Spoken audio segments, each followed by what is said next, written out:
सो hi guys, नमस्ते and welcome back to the channel. I hope आप सब अच्छे हो गए, अच्छे से पढ़ाई कर रहे होगे। तो आज मैंने एक एसबीआई पीओ का मॉक टेस्ट दिया था जिसमें मेरे 54 पॉइंट समथिंग मार्क्स आए थे एंड इंग्लिश में मेरा आई थिंक 8 रॉन्ग हो गए थे। तो मैं हमेशा बोलती हूँ ना कि एरर वाले क्वेश्चन मेरे कभी भी सही नहीं होते, तो इस बार भी सेम वही हुआ। मैंने आई थिंक 2 एरर का क्वेश्चन अटेम्प्ट किया था जो कि दोनों ही रॉन्ग हो गए थे।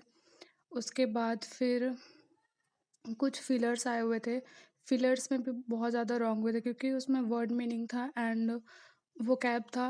तो इस वजह से मुझे हो सकता है मेरे सब कुछ गड़बड़ हुई हो।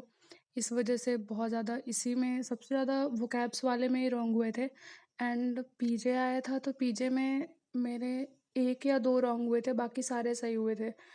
उसके बाद फिर मैच द कॉलम्स के 2 ही क्वेश्चन थे जिसमें से 1 सही हुआ था और 1 गलत हुआ था। और आरसी आया था तो आरसी में आई थिंक 1 रॉन्ग हुआ था, बाकी सारा सही हुआ था।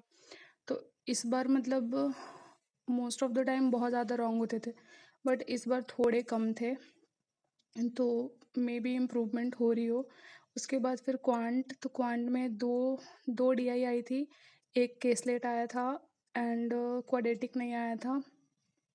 उसके बाद फिर मिसिंग नंबर सीरीज़ थी 5, तो मैंने पाँचों अटेम्प्ट की थी। उसके बाद 3 रॉन्ग हो गए थे एंड सॉरी 2 रॉन्ग हुए थे, 3 सही हुए थे एंड सिम्प्लिफिकेशन सारे सही हुए थे एंड मैंने अरिथमेटिक को बिल्कुल भी टच नहीं किया था। तो क्वांट में मेरे 3 रॉन्ग हुए थे और इंग्लिश में 8 रॉन्ग हुए थे। उसके बाद फिर रीजनिंग की बात करें तो रीजनिंग में एक भी रॉन्ग नहीं हुए थे, सारे सही हुए थे एंड रीजनिंग में मैंने 4 पजल अटेम्प्ट किए थे एंड एक मैंने पजल छोड़ दिया था जो कि पैरेलल रोज वाला था एंड एक डायरेक्शन एंड डिस्टेंस का था। तो चलो सोल्यूशन देखते हैं मैंने कैसे सॉल्व किया सोल्यूशन। एंड सबसे पहले रीजनिंग में जो फर्स्ट नंबर में था वो पजल आया था एंड ये मेरा फर्स्ट टाइम जब मैंने बनाया तो रॉन्ग हो गया था एंड सेकंड टाइम में सही हुआ था।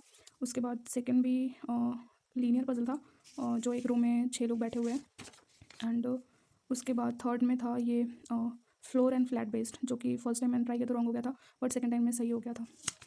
तो 3 पजल हुए एंड मैंने 4 बनाए थे। ये फोर्थ नंबर जो कि अनसर्टेन नंबर ऑफ पर्सन था, तो इसे मैंने सॉल्व किया था एंड उसके बाद एक मैंने आई थिंक छोड़ा हुआ है जो पहले नंबर ऑफ रोज़ था वो वाला, क्योंकि वो मेरे से most of the time wrong हो जाता है एंड टाइम भी मेरे पास बचा नहीं था बहुत ज़्यादा, तो वो एंड एक डायरेक्शन एंड डिस्टेंस का था जिसमें कि 3 क्वेश्चन थे, तो वो वाला मैंने छोड़ा 2 छोड़ा था एंड थोड़े बहुत मिसलेनियस थे 1-2 नंबर के, जिसमें कुछ एक वर्ड्स दिया हुआ था एंड उसमें से नंबर ऑफ पेयर्स बताने थे, तो वो मैंने छोड़ा हुआ था।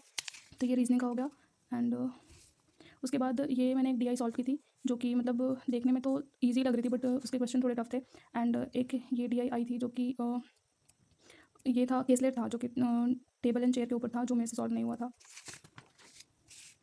तो ये रीजनिंग का हो गया एंड क्वांट में मैंने 5 नंबर सीरीज़ बनाए थे जो कि रॉन्ग नंबर सीरीज़ थे, तो उसमें से 2 रॉन्ग हो गए एंड 3 सही हुए थे। मैंने अटेम्प्ट सारे किए थे एंड पाँच आया था क्या सिंप्लीफिकेशन, जो कि मेरे पाँचों सही हुए थे। So that's all for today guys and मिलते हैं नेक्स्ट वीडियो में। Till then take care, bye bye.